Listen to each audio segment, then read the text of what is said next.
IPC में कि कोई भी व्यक्ति अपराधी अगर जेल से भाग रहा हो या फिर अरेस्ट करने से अपने आप को रोक रहा हो तो सेल्फ डिफेंस में आप इनकाउंटर कर सकते हैं। सीआरपीसी आर्टिकल सेक्शन 46 क्लॉज 3 में भी लिखा है कि पुलिस ऑफिसर अपने आप को बचाव में जो अपराधी जिसने लाइफ इम्प्रिजनमेंट या डेथ सेंटेंस अगर कोई अपराध किया है तो उसके लिए हम डेथ कर सकते हैं। लेकिन आप सोचिए कि जो इनकाउंटर किया कितना अपराध में एक इनकाउंटर है।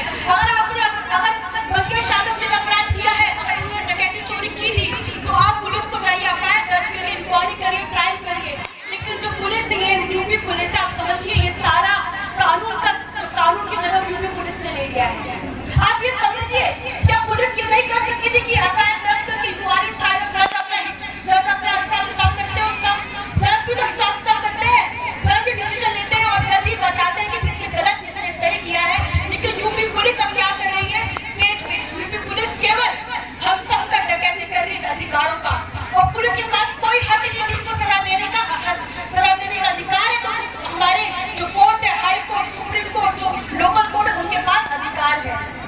अगर ये जो फेक इनकाउंटर जैसे बंद नहीं हुए तो हमारी जो यूपी पुलिस का विश्वास उठता जा रहा है। आप ये समझिए कि फेक इनकाउंटर कहते हैं कि लॉ एंड ऑर्डर बहुत अच्छा यूपी में, ये यही लॉ एंड ऑर्डर है इनका। हर बार इनकाउंटर करके उसकी स्टोरी बना के बोल देंगे हमने इनकाउंटर किया है। हम लोग को समझना पड़ेगा कि इन्होंने इनकाउंटर केवल पीडीएम परिवार का इनकाउंटर क्यों किया है। 4-5 लोग और थे, उनको सरेंडर कर दो, केवल पीडीएम के परिवार को इनको इनकाउंटर किया, उनकी हत्या हो गई है। ये सरकार केवल टीवी में कहती है लॉ एंड ऑर्डर बहुत अच्छा, लेकिन इनको लॉ है कुछ पता ही नहीं है।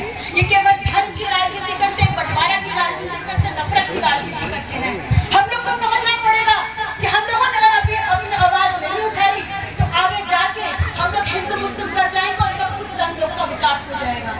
2027 में हम सभी को मिलके ये समझना पड़ेगा कि पीढ़ी की लड़ाई कौन लड़ रहा है और पीढ़ी की लड़ाई कैसे लड़ा जाए। इसके लिए पहले आप सभी को पीढ़ी का मतलब समझना पड़ेगा। और आपसे अनुरोध करूंगी, जिस तरह पुरुष को मौका मिलता है उस तरह महिलाओं को मौका मिलना चाहिए।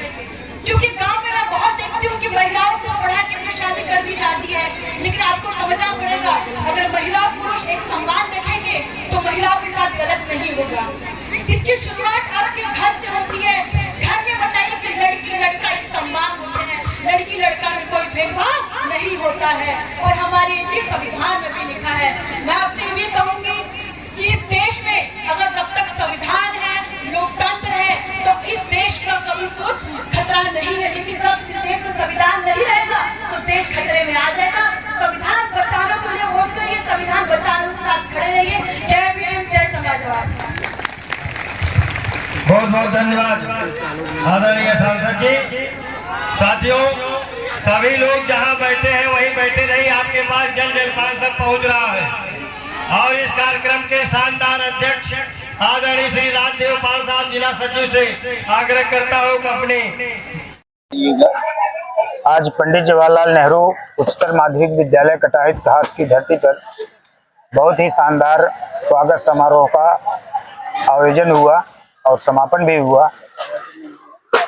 और इसमें जिले के सभी नेता लगभग उपस्थित हुए थे।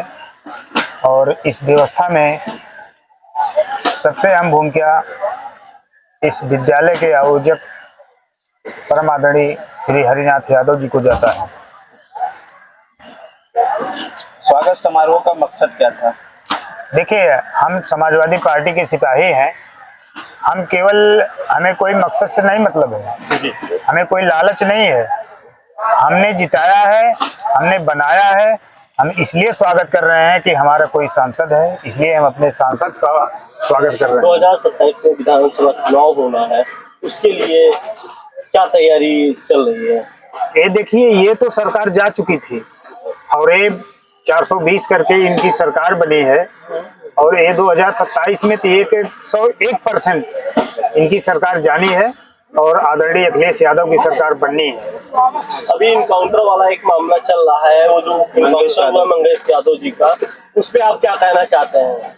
देखिए, ये इनकाउंटर नहीं है, ये हत्या है।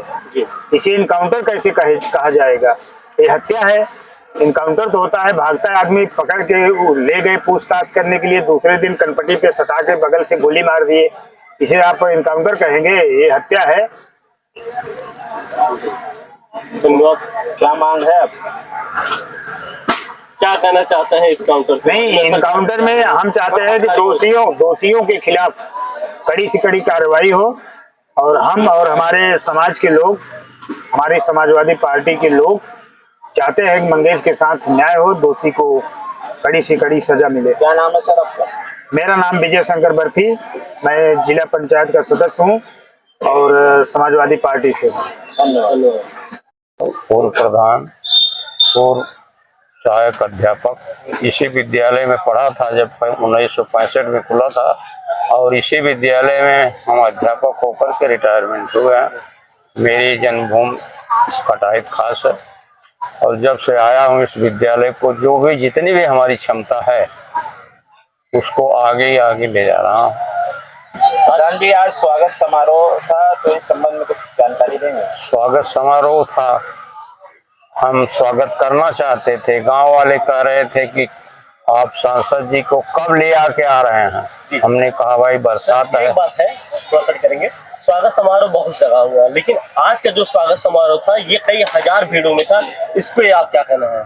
इसमें हमारे गांव ही मेरा इतना बड़ा है कि 4500 यहाँ की जनसंख्या है, और मैं हर एक के द्वार पर जा कर कहा हूँ कि आप लोग विद्यालय पे आइए, आपकी योग्य कर्मठ सांसद आ रही हैं, आप उनको देखिए, उनके विचारों को सुनिए, उनकी भावनाओं को सुनिए।